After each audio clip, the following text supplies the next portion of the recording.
Hi, my name is Josie and I am the director of this project.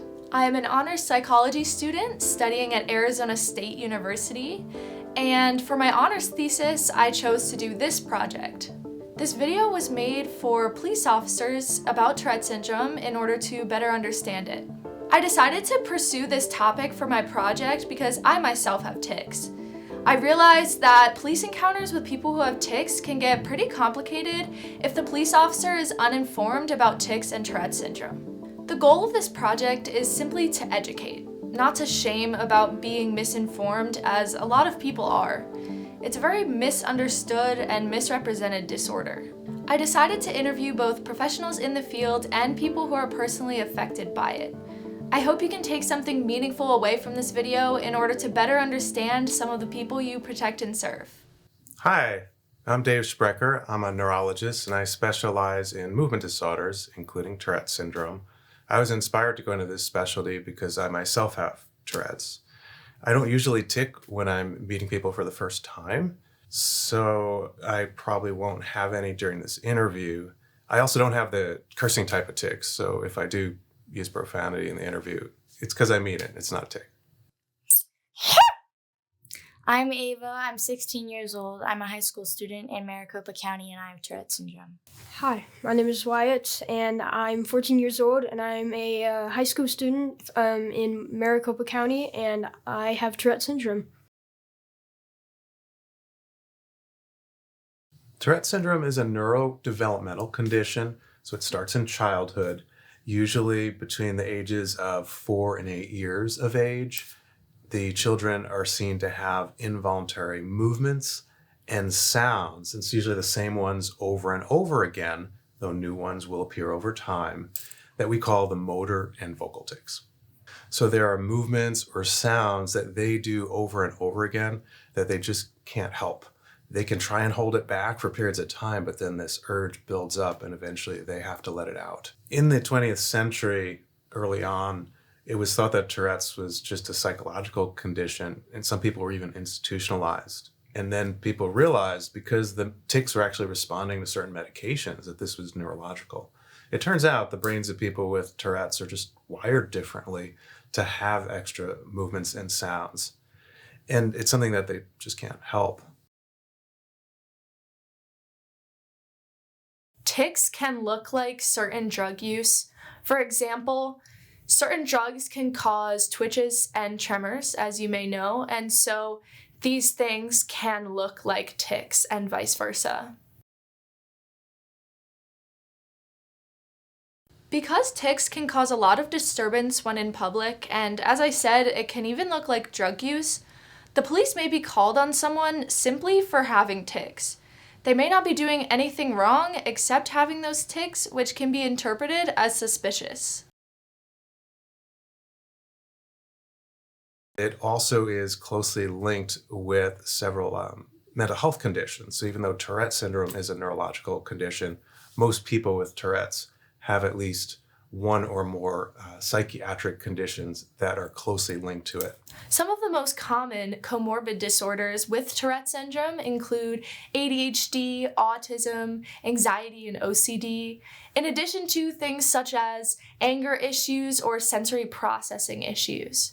Sensory processing issues can be triggered by things such as loud sounds and bright lights, which are common in police encounters.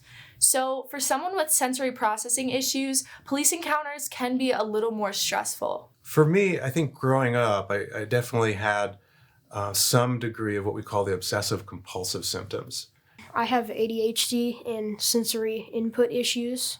OCD, ADD, anxiety, and depression. One of the most problematic tics are the ones that involve socially inappropriate sounds or gestures, coprolalia or copropraxia. This can sometimes involve an irresistible urge to say the words or make the gesture that would be the most inappropriate for the situation. And that can be a racial slur. And it could really get people into a lot of trouble or subject them to harm from the people they're around, or even lead to interactions with law enforcement. But it is a neurological condition where it's involuntary and the fallout is unintentional, though it still can occur. I have a tic where I do inappropriate gestures. I feel terrible when somebody takes offense to it because I really don't mean it. It's important to note that tics normally do not reflect what the person is actually thinking. A common analogy used to explain what tics feel like is comparing it to a sneeze or a cough. When you get that itch in your nose or itch in your throat that makes you feel like you have to sneeze or cough, that is kind of what it feels like before you have to do a tic. You can hold back your sneeze or hold back your cough for a short amount of time, but eventually it will get too uncomfortable and you will have to let that sneeze or cough go, just like you would with a tic. Stress can aggravate tics, and police encounters can be pretty stressful for a lot of people, so people's tics may become more severe during one. They told us that we had state testing, and I hate state testing, and it's really stressful for me, and I got really stressed, and my tics got amplified so much that I just couldn't stand up because I was always lightheaded with turning my head, and then I couldn't really, focus because I would always blink really hard or sniff a lot.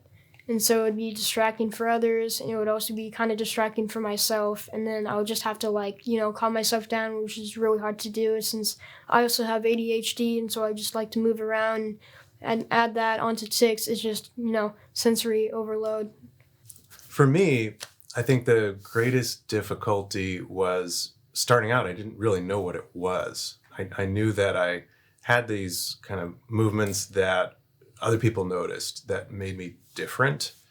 And it affected my self-image quite a bit. And I felt like if I just tried harder, I could just stop doing it, which unfortunately isn't really the case for people with Tourette's. So what was really helpful to me was eventually to learn what it was and understand that it's something that I can't help, but I can learn to manage so that it doesn't affect me quite as much. Another really important problem was I would tend to strain my neck, and sometimes I'd be walking around with a really stiff neck when my neck twitching kind of tics were really acting up. It's nonstop. It's like a full-time job. It's 12 hours a day. I go and I just keep going and it doesn't stop. It's annoying to other people, but it's really annoying to me. Some of my tics are painful. I have a neck jerking that I do, and it hurts my neck. And when I bark, before I bark, it feels hard to breathe. I used to have this punching tic, and I knocked my jaw out of place. And trying to do my schoolwork, it's hard to focus because I have attention disorder. Whenever I go out in public, it's really hard. I just always have that pit in my stomach that just drops when somebody barks or laughs or says something. It's hard to ignore it, really. I was at this basketball game and I was going to the bathroom alone. There's this event going on outside, and 50 people were screaming at me to shut up, and they got a security guard and just watching me as I went back. It hurts, yeah.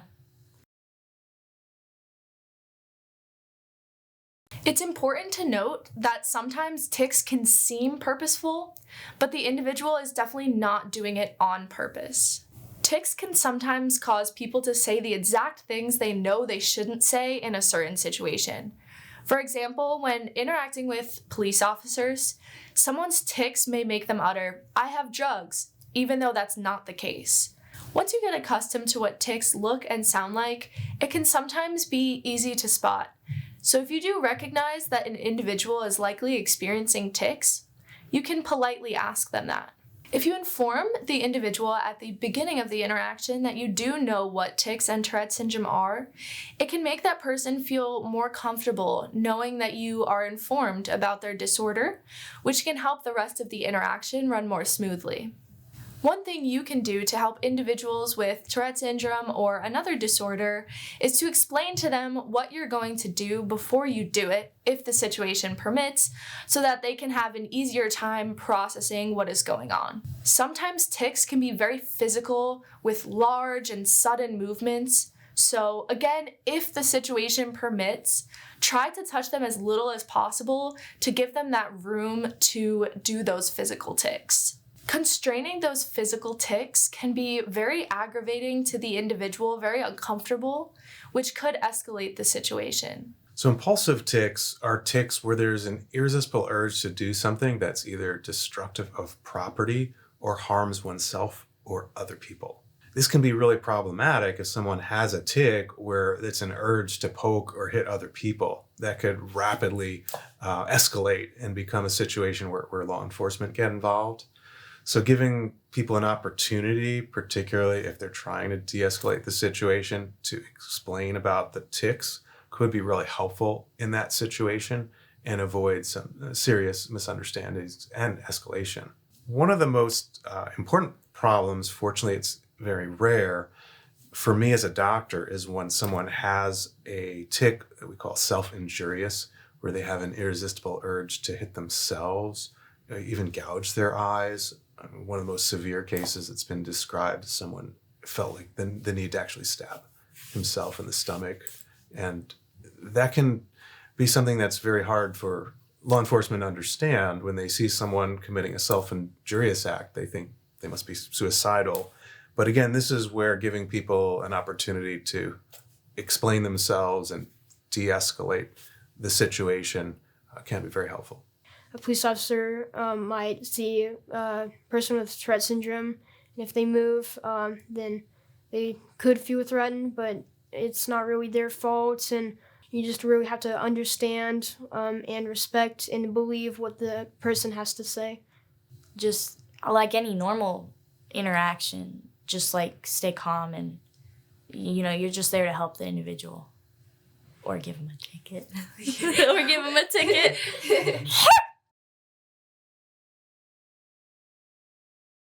Hi, my name is Professor Ann Kupfer, and I'm in the psychology department at Arizona State University.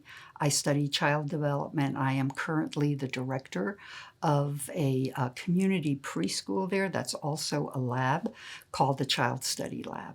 Prior to coming here, I was the program director of a school for conduct disordered children and adolescents in Waltham, Massachusetts. So conduct disorder really encompasses a variety of behaviors that are so extreme and can pose danger to the person themselves, to their environment, or to others in their environment. And in Massachusetts anyway, when a child's behavior poses danger to themselves and to other family members, they were put in what are called residential homes. Our children, our adolescents, used to go home for the weekends, and we would often have threats that they would bring back a gun and shoot one of the staff people, and that kind of thing. So that's what I'm talking about by conduct disorder. The child or the adolescent that I'm going to talk about, we'll call him Rick. He was approximately 16 years old at the time that he entered our program. But Rick had a variety of disorders. He was conduct disordered. He also had some cognitive disabilities, and he had Tourette's, full-blown. So Rick had the verbal tics that were expletives, okay, that would not be considered appropriate to go ahead and utter. And he also had a very interesting motor tic, okay, which consisted of, and this is what was probably very problematic for him. He would take his arm and in a fist, and then as he was uttering his expletive, he would punch towards the face of the individual who was standing next to him. Always managing to never hit the person. One afternoon from our school parking lot, he somehow left, and I don't know how he had gotten a hold of the key, but he stole one of our vehicles and took off, saying that he was going to go home. We had no idea if he actually knew how to drive home, so we had to report because he could pose a great danger to the community. We had to call our local police department. We're trying to tell the police officer exactly what Tourette's was, and we're saying he's going to utter profane statements. He's going to call you things, and he has a severe motor tic that looks like he's about to punch you in the face, but he won't. But he does come close. Okay, and he can't control this. And he's very anxious right now. He's lost. He doesn't know what to do. To have a police car kind of chasing him is even going to make him more stressed, indicating that these tics are going to be even more intense. The police did finally locate him because he ended up on a highway. So he finally came to an area where he was able to pull off. And so he did, and he stopped. We, in our cars, of course, because something can happen along the way, had a way to communicate with the driver of our vehicle. So we could kind of communicate to Rick. And then the police officer is trying to listen through us through. It's almost like a post office kind of scenario. We're talking to someone, someone's talking to the police officer, trying to explain in the moment what this person was all about.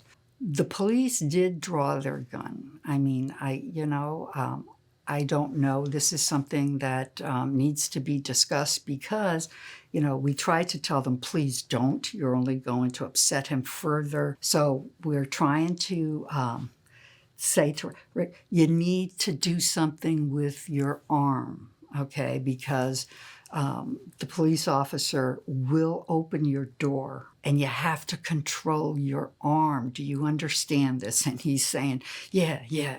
But we can tell by his voice he was ticking as he was saying this, So the police officer came and said who they were.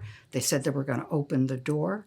They asked him to open the door, and he said, I can't. What we found out was he said he couldn't because he had the wherewithal to take his arm and sit on it so that he could ensure that he wouldn't tick out, knowing that the police officer was there. So he kept saying, I can't. And the police officer saying, can I open the door? Is this going to be okay? And we said, yes. He seems to understand what's going on.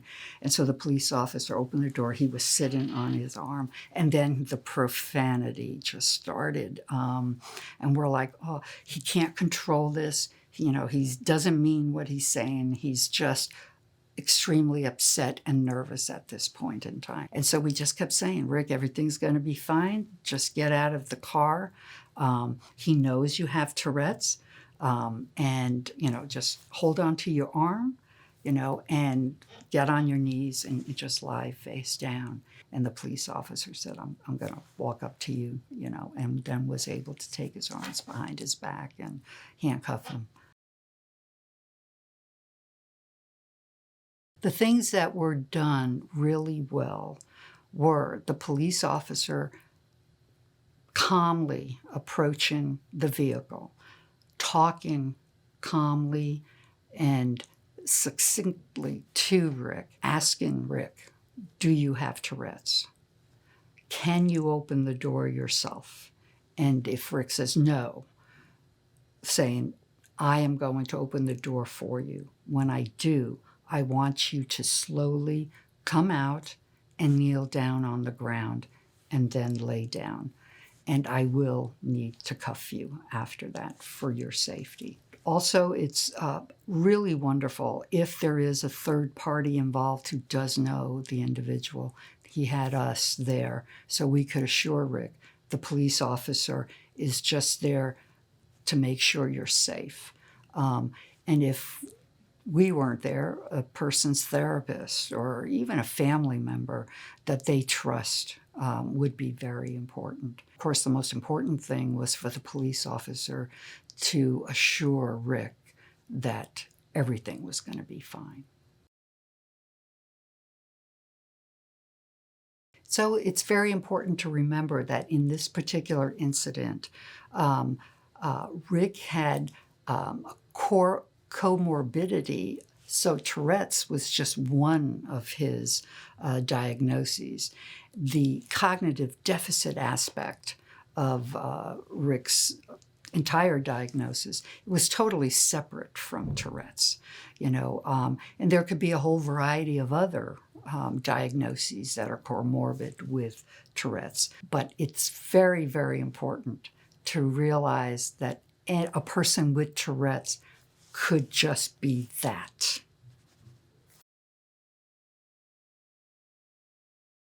My name is Christine. I'm the mother of 4 children. My oldest was diagnosed with Tourette syndrome when he was 4 years old. People would look at him and say, oh, it's the parents, it's behavior issues, and they really didn't understand.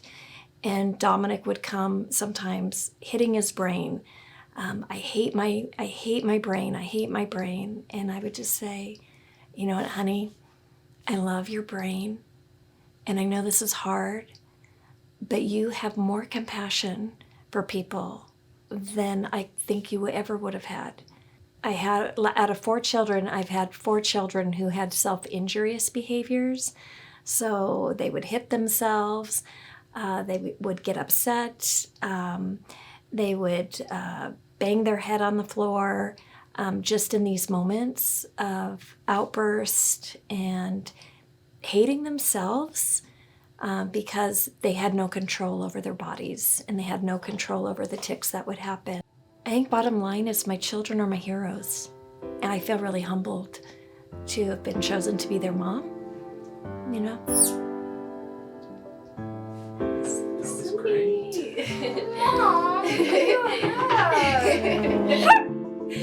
Oh, I love you.